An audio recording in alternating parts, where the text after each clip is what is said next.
Cindy screamed that my grapevines violated HOA aesthetics. And before I could even say the words red wine, she had her cousins muzzling crates toward a rattling pickup like deputies with a paper badge, convinced that a self-printed cease immediately stuck to my mailbox at 10:47 p.m. could erase private property rights in broad daylight. Too bad she didn't clock the stitched emblem on my shirt. The one people suddenly get very reasonable around when the sun hits it just right and the phones are out.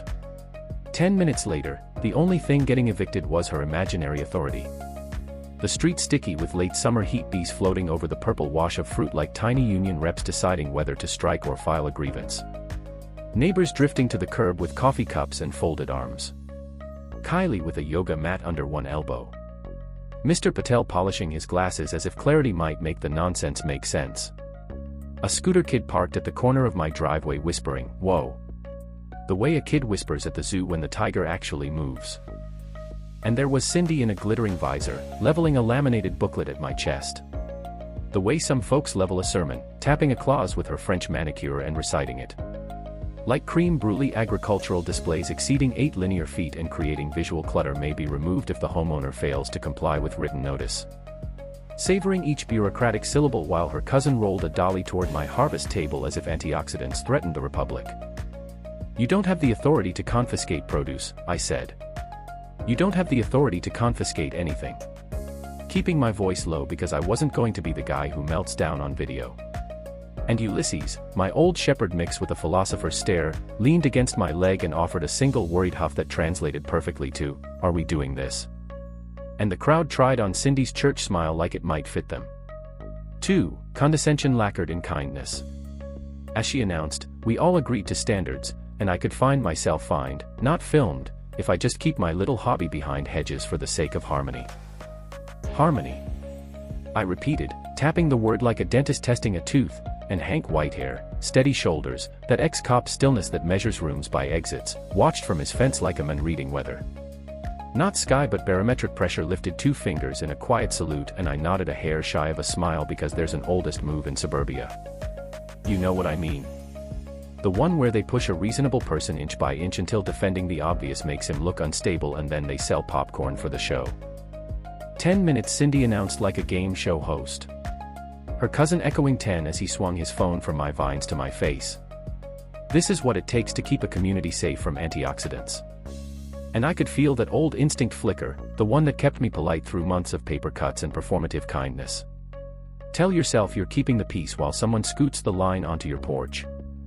And I adjusted my shirt, buttoned down sleeves, rolled the one that fits like a good tool in the hand, and said, "You tape your letter to my mailbox in the dark. Sunlight doesn't seem to be your preferred operating condition."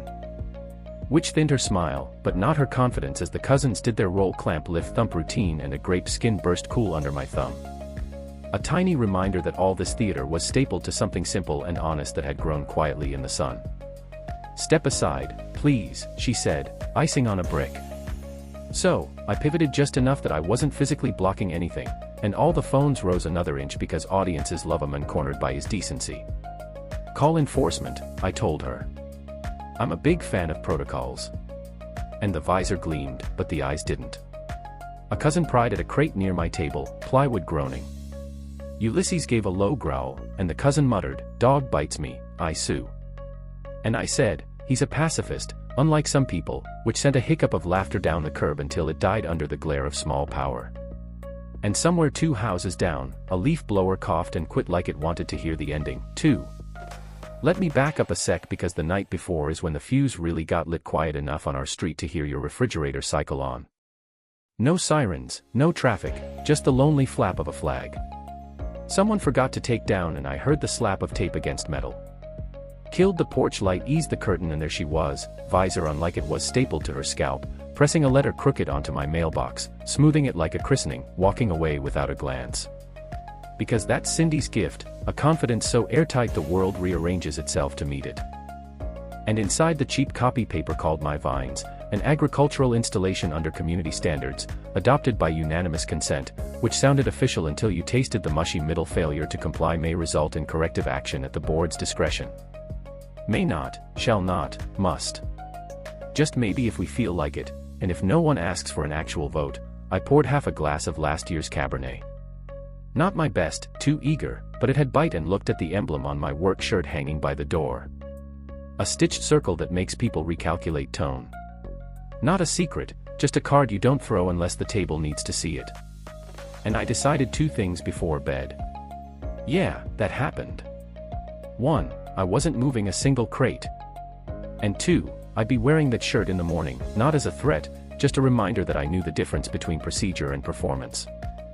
So the morning arrives and the rumble announces her the cousins in formation, the HOA banner duct taped to a rusty bed like a makeshift warrant, and she climbs my curb like she booked the stage last year. Morning Ethan, we're here to resolve that little situation of yours. And she tries the word authority on her tongue as if authority is a thing summoned by applause.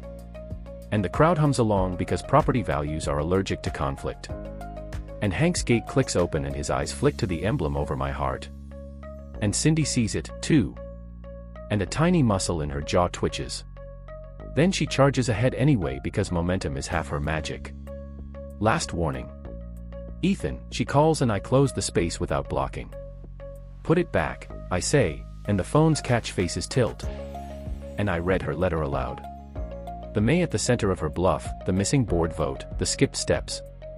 And Hank adds in that carry to the back row tone that if they seize property without procedure, it isn't authority, it's overreach. And for the first time, the room, okay, the cul-de-sac feels undecided, which is enough to make her retreat with the dignity of a cat leaving a countertop. It wasn't supposed to be on. That should have been the end. But people like Cindy don't let go. They rescript. And by the afternoon, my mailbox pings with a second notice polished to a passive-aggressive shine. By evening, a white pickup idles at the corner with a driver in sunglasses pretending to text by night. A hooded figure slips along my side gate, too small for Cindy, too deliberate for random.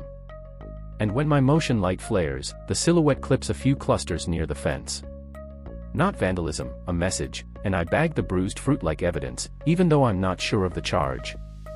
Next morning, I call the county agricultural office, and the woman chuckles kindly. You're fine unless you're selling without a permit. HOAs call us all the time. They usually have no leg to stand on, and I print the statutes anyway, highlight the due process lines, and walk copies to neighbors who hate surprises more than they hate me. And some nod, some go blank. Nobody hands the papers back. And by Saturday, there's an orange sign zip-tied to my gate. Notice pending. Removal of unapproved structures designed for humiliation rather than law. Block letters you can read from halfway down the street. So, I take it down, fold it neat, file it like a prop, because someday I'll need a close-up. Hank shows up with a 6-pack porch air suite with vines, and he says she's accelerating, which means she's campaigning, which means the board meeting is going to be theater. And Tuesday night, the storage room above the community pool smells faintly of chlorine and overbrewed tea. Folding tables set in AU and Cindy at the center, like she's carved into the furniture. Pearl earrings, crisp blazer, 2 board members flanking her with stacks of paper. Nobody will read audience faces arranged in that jury duty grimace.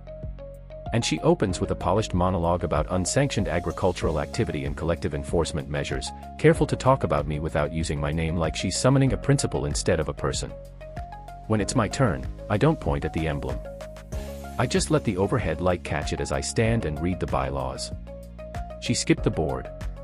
May take corrective action after proper notice and a vote, and explain that taping a letter to my mailbox in the dark is theater, not due process, and someone in back actually chuckles and then stifles it with a cough, and Doug the pool chemical guy suggests mediation until Cindy snaps her head so fast the air moves, and Hank rises from the 3rd row and says if they do this they set a precedent they can't defend, and murmurs climb the walls, and Cindy says we'll take this under advisement, which is ha. For I don't have the votes tonight. 2 quiet days. Then a certified envelope. Final notice. 72 hours stripped of honey all blade. And I set it beside the orange sign like bookends to a story she thinks she's writing. Roll an old oak wine barrel onto the porch like a signal she doesn't understand. And when the deadline morning arrives, the vineyard looks perfect. Tight clusters, dark skins, sun like a drum beat on the leaves, and a pair of contractors and neon vests. Park a trailer with a portable shredder at my curb. Hazard lights blinking like a countdown. Blinds twitching up and down the block because theater works best with an audience. Cindy steps out of her Lexus heels, ticking across the pavement, chin high, smile sharp. Good morning. We're here to execute corrective measures. And before the crew can unlatch the ramp, I start recording. Gentlemen, before you touch a single vine, you should know you're about to commit trespass and destruction of property. The county says I'm compliant. The HOA has no authority to remove anything without a court order, and you do not have one. And I tilt the phone so the screen catches her visor. And the little pulse in her cheek, and the contractors freeze because suddenly they are the only people in this scene without a script. That's when the cruiser rolls up. Lights painting the morning red and blue, and Hank steps out slow, sunglasses on, scanning like it's a standoff. Morning got a report of a property dispute, and Cindy aims for reasonable. We're enforcing neighborhood standards. Officer, and Hank raises an eyebrow at the shredder on someone else's lawn, ask the contractors for their work order, and they shuffle and admit it's verbal from Cindy, and neighbors who were recording from porches decide to step onto sidewalks because proximity tastes like courage. And Hank asks me, "You want to press charges?" And I say, "Not today.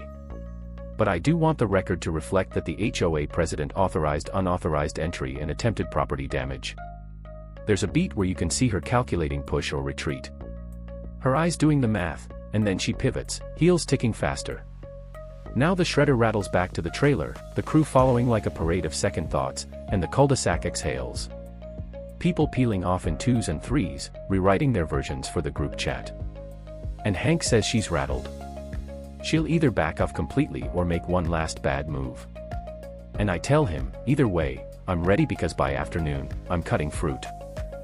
Shoulders, aching hands, stain the barrels, filling with the proof that stubbornness can be fragrant. Next morning, a plain white envelope slides under my door. No certified fanfare. A single sentence effective immediately. The HOA will not pursue further action regarding your property. No apology, no confession, just bureaucratic retreat. And I pin it beside the orange sign on my fridge. So the two look like a diptyque before and after of a war I didn't ask for but refused to lose. And weeks later, when the first bottles line the counter and neighbors who kept their distance during the show knock softly to ask how the harvest turned out, I pour them a glass and watch their eyes glow at the color almost black until you hold it to the light and the red flares at the edges like a promise kept. Sometimes Cindy still drives by, eyes forward, never slowing, visor, catching the sun like a last defiant spark, and the vines don't care. They breathe in the quiet like living things do. Leaves silvering under the moon while Ulysses dozes at my feet. And I raise a glass to stubbornness, to patience, to the way a stitched emblem and a well-timed silence can tilt a stage back to level. And I think about the hooded figure by the side gate and the tire tracks near my fence and the neighbors who won't say what they saw but folded the highlighted pages into their kitchen drawers. And I get it. Nobody wants to pick a side until the ending is obvious. Nobody wants to be on camera unless they're clapping. So tell me, where's the line for you? When does community standard become overreach? When does keeping peace just mean letting somebody smaller than the law play bigger than the law? When does a sign on a gate say more about the person who hung it than the person who took it down? Because I know what it feels like to watch someone try to take what's yours with a smile and a clipboard. And I know the quiet electricity of saying, "Not today," without raising your voice. If you've ever had to hold your ground against a paper badge and a crowd that wanted a show, drop your take below. Who was right, who was wrong, and what's the real job of a neighborhood? Anyway, share your story. Challenge mine. Argue about standards and justice and where the curb ends and a home begins, because that's how these places get better. One honest comment at a time. You know what I mean.